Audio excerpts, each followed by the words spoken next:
aujourd'hui le thème c'est spécifique. On se met dans la peau de moi dans le combat. Ok. Je me mets dans la peau de ce que je serais dans le combat. Et du coup voilà, l'objectif c'est de pirater son jeu de pied-point. C'est un grand champion de pied-point et de boxe thaï, Karim Gadji. Et l'objectif c'est l'empêcher de boxer, qu'il n'arrive pas à avoir les cibles comme il a l'habitude de les avoir. Faut que je pirate sa garde, qu'il n'arrive plus à maintenir ses mains hautes. Vraiment que je m'alourdisse sur lui, que je mette une constante pression pour qu'il travaille sur le reculoir et qu'il se sente toujours coincé contre la cage. Donc je feinte beaucoup pour entrer, que ce soit en lutte sur le haut du corps ou sur le bas du corps. Je varie beaucoup, je feinte et je travaille beaucoup sur mon travail en pression, sur la vitesse de frappe. Lorsque je tire par exemple sa main gauche et que je puisse rajouter mon poing derrière. Donc voilà, c'est ça l'objectif aujourd'hui.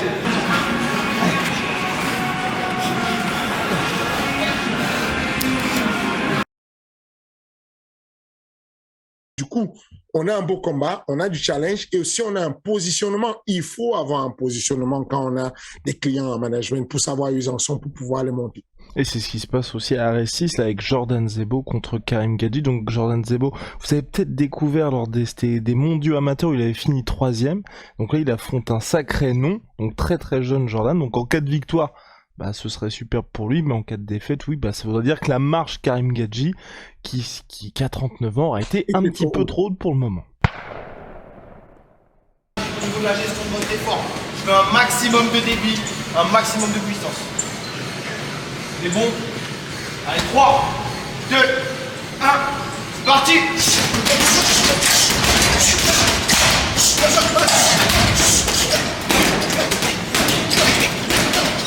Allez, ma puissance, ma puissance.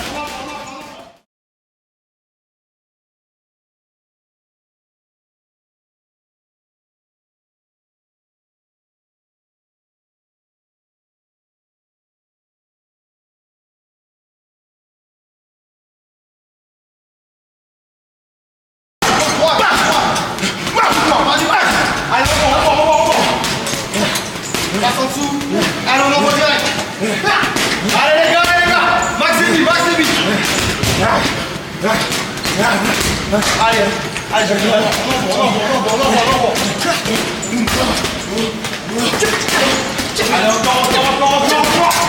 Passe en dessous. Allez, tu attaques direct. Et top, on passe au sac de frappe. Allez les gars, let's go. Allez, on soulève le sac. On va mettre jusqu'à moi. Je peux vous le déposer avec la main. Voilà. Allez, protégez.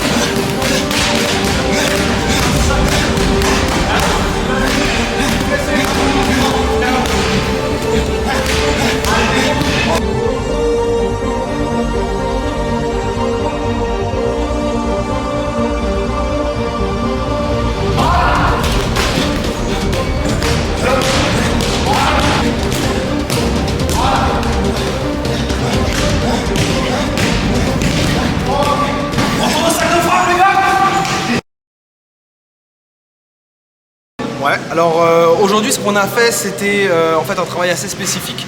C'est-à-dire qu'à l'approche du combat, on va travailler sur ce qui se rapproche le plus de ce qu'ils vont rencontrer lors du combat.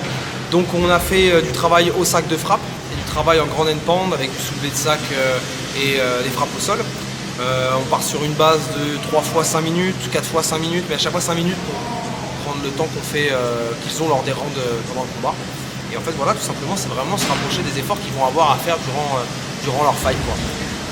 D'accord. Et est-ce que tu peux me dire aussi la raison pour laquelle Jordan, par exemple, avait un entraînement un peu particulier par rapport aux autres, ou différent? Alors en fait, justement, comme c'est assez spécifique, que ce soit au niveau de l'intensité ou au niveau de la charge et du volume de travail qu'ils vont avoir durant cet entraînement, on va essayer aussi d'y intégrer ce qu'ils vont rencontrer lors du combat.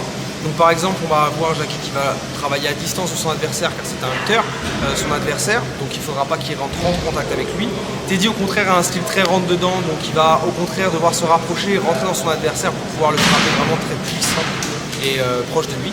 Et Jordan, lui, on est travaillé sur 3 techniques différentes d'amener au sol parce qu'il va combattre contre un champion de boxe thaï, si je ne dis pas de bêtises.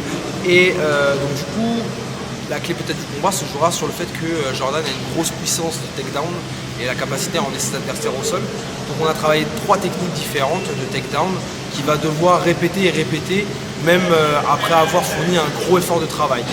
Donc voilà, donc à l'intérieur des rounds que je lui demande de faire au sac de frappe ou en ground and pound, je lui demande de faire ces techniques-là pour que ce soit devenu des automatismes.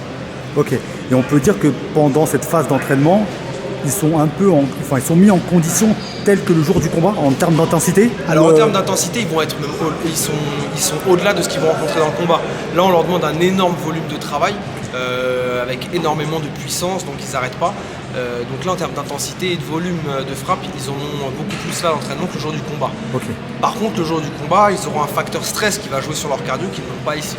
Donc voilà, c'est assez variable, mais le but c'est de... Tu les as mis un peu dans le stress, j'ai l'impression, c'est quand je te regardais, tu étais un...